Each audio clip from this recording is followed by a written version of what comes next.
Os problemas cardíacos que afetaram o apresentador Fausto Silva, até ele necessitar de um transplante do coração, provocou uma importante reflexão sobre o assunto em todos os lugares. A reportagem da TV Norte mostra que em Januária, uma mulher passou pelo mesmo procedimento do artista e ainda conhecemos um homem que está aguardando um novo coração.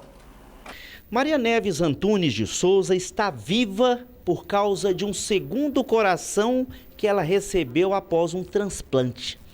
Foi em novembro de 2002, né, eu comecei com falta de ar, né, e procurei o Dr. Júlio para verificar o que estava acontecendo. E fui diagnosticada com miocardiopatia chagásica. Então foi um choque para mim, até porque eu estava de resguardo, né? E havia perdido meu irmão também com o mesmo problema. Então foi muito difícil os primeiros meses para eu enfrentar, né, esse diagnóstico. Mas, assim, com acompanhamento psicológico, sabe? E a questão espiritual das orações, com muita fé, eu enfrentei, né, esse problema. Fiquei com medicamento, né, até 2009, que foi quando desencadeou o transplante. Eu fui acompanhada pela equipe de Belo Horizonte, né, que ao diagnosticar, né, verificar a minha situação, né, falou que eu teria que ficar com a medicação, que posteriormente teria que entrar na fila para o transplante, mas naquele momento não poderia falar ainda, né, quanto tempo, né, eu teria que ficar só com medicamento até fazer o transplante. José Afonso Ferreira Mendes também foi diagnosticado com doença cardíaca. Está à espera do transplante, já que seu coração é considerado pelos médicos fraco. Eu senti uma dor muito forte no peito, muito forte, mas muito forte mesmo.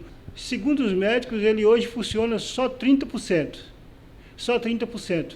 E dentro desses 30% eu não desanimo não. Eu agradeço muito a Deus que ainda tem 30% funcionando.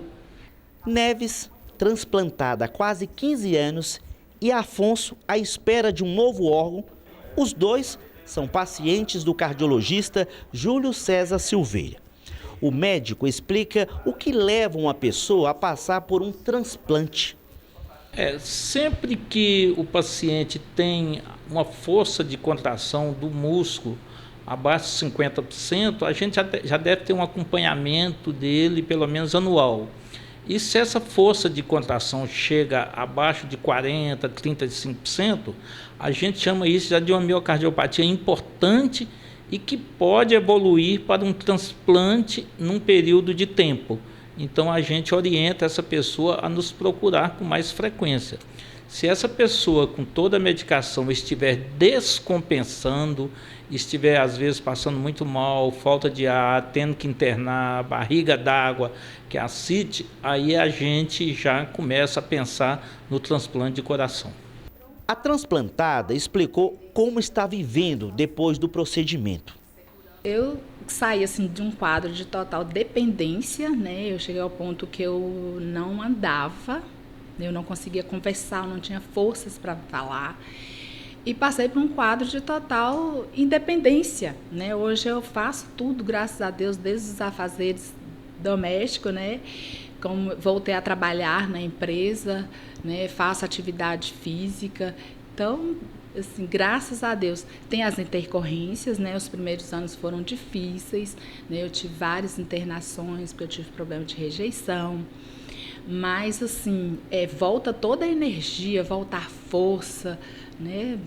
É só alegria, graças a Deus, assim, é bom demais. Foi um tratamento que só tem a agradecer mesmo a Deus e agradecer à família, né, que teve esse gesto tão grande, gesto de amor, num momento difícil, um momento de dor, né, mas que tomaram a decisão de doar, né, e estou aqui, graças a Deus. Então, assim, mudei completamente, sabe, assim, minha rotina, né?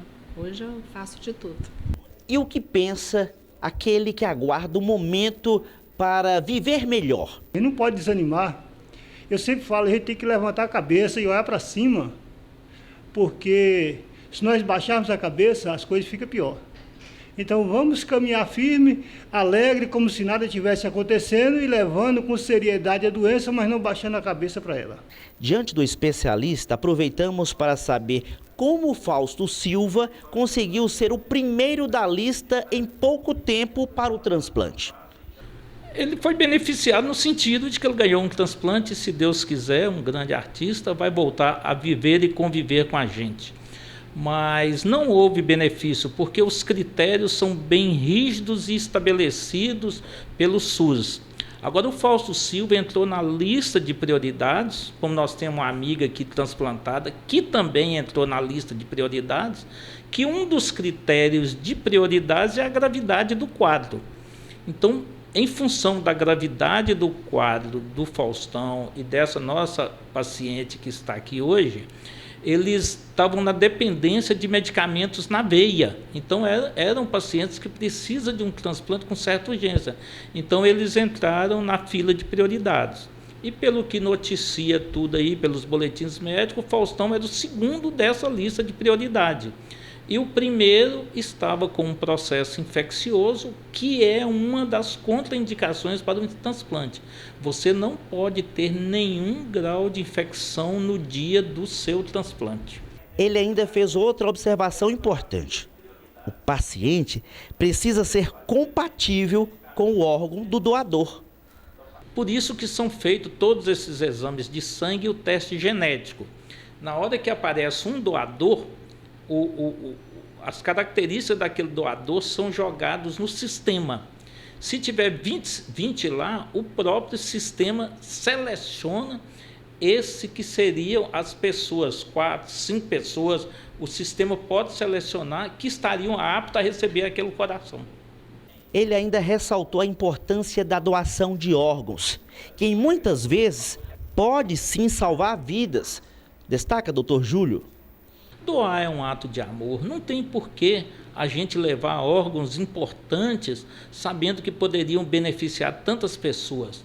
E muitas vezes as pessoas só têm conhecimento da importância do que é doar quando tem um paciente próximo com necessidade de um transplante. Haja vista, Fábio, que no Brasil morrem-se tantas pessoas de acidente, né? É um dos países com maior índice de mortalidade por acidente, e até hoje as filas continuam grandes por falta de doadores. Eu tive um paciente de Maria da Cruz que foi triste, ele com 32 anos de idade, portador de doença de Chagas, com todos os órgãos perfeitos, e morreu num leito de hospital em Belo Horizonte esperando um transplante que não chegou. Doar órgãos é doar vida. Né? Tantas vidas podem ser salvas, né, com um gesto desse. Eu acho que mesmo com a dificuldade de diálogo que hoje tem, né, entre os familiares, muitas vezes, né, uma vida muito corrida, mas é preciso que cada um deixe claro, né, para os familiares seu desejo de doar seus órgãos. Ninguém sabe, né, o que vai acontecer. Né, a vida nossa é um mistério, então é super importante, é de extrema importância que cada um comunique aos familiares o desejo, né, porque quando acontece, se vir a acontecer alguma coisa, a família que toma a decisão, mas quando o ente querido já falou sobre o assunto, já manifestou seu desejo, torna muito mais fácil a família, né, abrir o coração, né, para dar um sim a tantas pessoas que precisam hoje no Brasil, né? A gente sabe que a fila é enorme e precisa muito dessa conscientização de todos. E é isso aí, é cada um falar, conversar, né? Tem os grupos, né? Hoje há uma facilidade, de certa maneira, comunicação virtual. Então, colocar nos grupos, né? Manifestar mesmo o desejo. Agora é aguardar a vez de José Afonso ser o próximo a receber o transplante do coração. E continuo feliz porque Deus teve essa oportunidade para mim, como deu também para a jovem aqui, e aí a gente está aí feliz. Eu não esmoreço com esse tipo de coisa. Eu só tenho a agradecer e continuar o tratamento, que é o que eu preciso de fazer. Que venha o transplante? Que venha o transplante e vamos fazer se Deus quiser. Falta pouco, falta muito pouco para a gente poder chegar lá. O que já aconteceu com Neves. Inclusive, ela comemora 2 aniversários no ano. Agora 2 aniversários, 24 de maio, né? O ano que vem eu vou completar 15 anos, vou debutar, né? E 10 de dezembro, né, que é o aniversário natalício. Então, todos os anos eu faço questão de agradecer a Deus, em primeiro lugar, e comemorar, né? E estou sempre em oração pela família que teve esse gesto de amor para comigo. Tá aí feliz pela Neves, né? E na esperança aí pelo seu José Afonso. E aí fica uma mensagem da importância da doação de órgãos, né? Vamos ser sensíveis a isso e sempre procurar, sempre comunicar à família a necessidade de doar. Salva vidas.